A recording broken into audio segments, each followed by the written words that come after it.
Mix fusion সোমার পাকশালায় আরেকটি রেসিপির সাথে আপনাদের সবাইকে স্বাগত। আজকে আমি আপনাদের সাথে শেয়ার করতে চলেছি একটি বিস্কিটের রেসিপি। তো এই বিস্কিটের রেসিপি বানানোর জন্য প্রথমে আমি একটি মিক্সচার জারের মধ্যে 1 কাপ চিনি আর একটা এলাচ, ছোটো এলাচ খুব ভালো করে গুঁড়ো করে নিয়েছি। এদিকে একটা নিয়েছি বড় জায়গা, এই পাত্রটির মধ্যে দিয়ে দিয়েছি 2 চামচের মতো ঘি।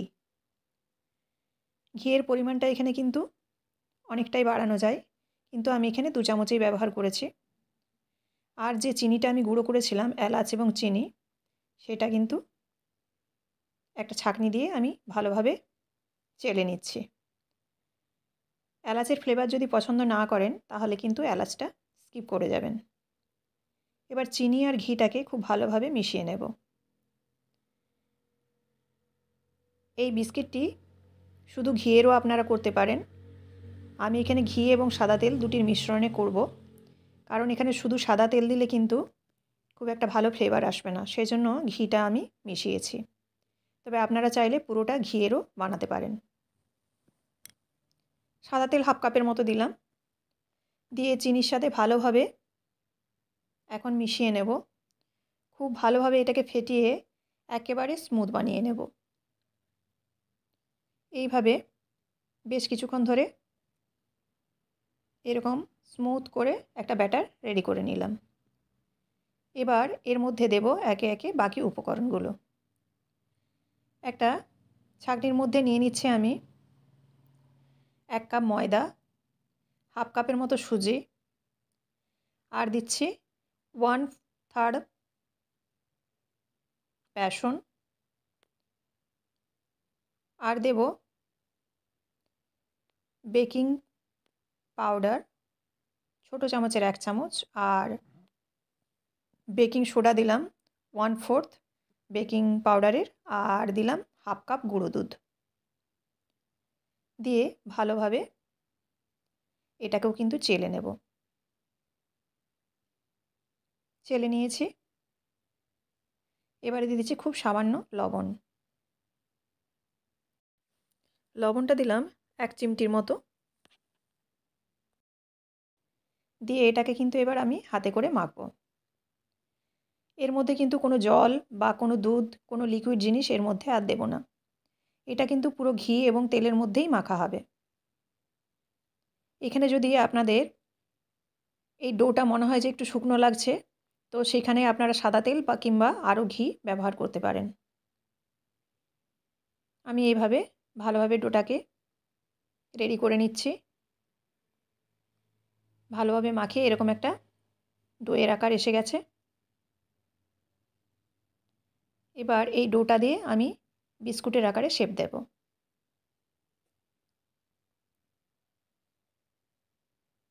এরকম একটা স্মুথ ডো তৈরি হয়ে যাবে।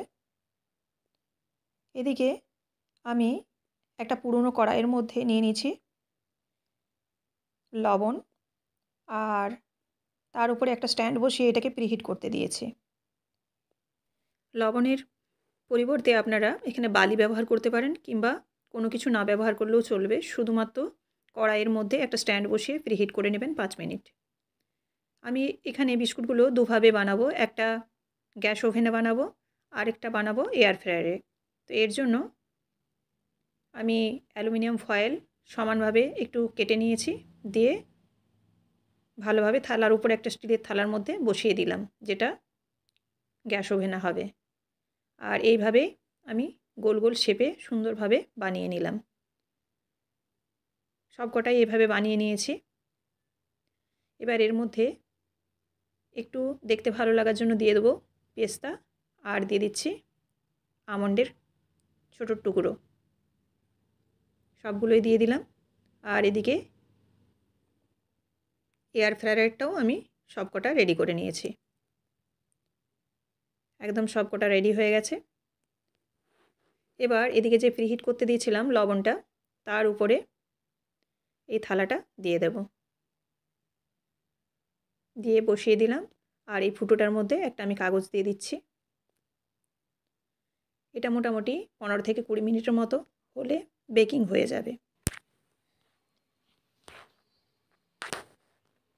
দেখুন এটা আমি বেশ কিছুক্ষণ পর দেখাচ্ছি, অনেকটাই ফুলে গেছে এবং আমি যতটা ফাঁকা ফাঁকা দিয়েছিলাম তার থেকেও কিন্তু ফুলে গিয়ে একটার সাথে আরেকটা লেগে গেছে। আপনারা একটু বেশি করে ফাঁকা করে দেবেন।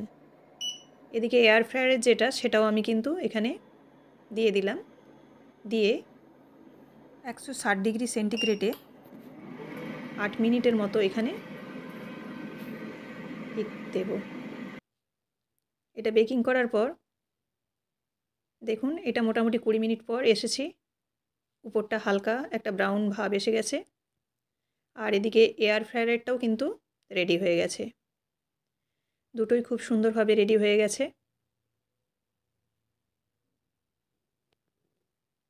একদম এটা খুব তাড়াতাড়ি হয়ে যায়, খুব একটা বেশি সময় লাগে না ওই ডোটা তৈরি করার জন্য যেটুকু সময় লাগে। তো দেখুন এগুলোকে জারের মধ্যে অনেক দিন পর্যন্ত রেখে দিয়ে আপনারা খেতে পারেন এবং খেতে একদম বেকারি বিস্কুটের থেকে অনেক বেশি ভালো হয়, যেহেতু ঘি দেওয়া আছে প্লাস গুঁড়ো দুধ আছে, বুঝতেই পারছেন।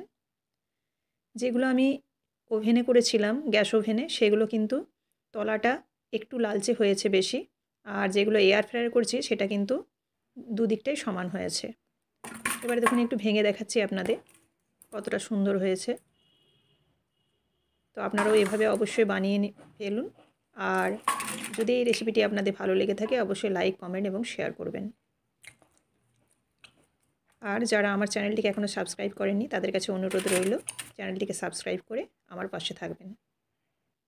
এগুলো অনেক দিন পর্যন্ত কৌটোয় ভরে রাখা যায়, আপনারা চায়ের সাথে বা স্ন্যাক্স হিসাবে ব্যবহার করতে পারেন। সবাই ভালো থাকবেন, আবারও দেখা হচ্ছে নেক্সট রেসিপিতে। ধন্যবাদ।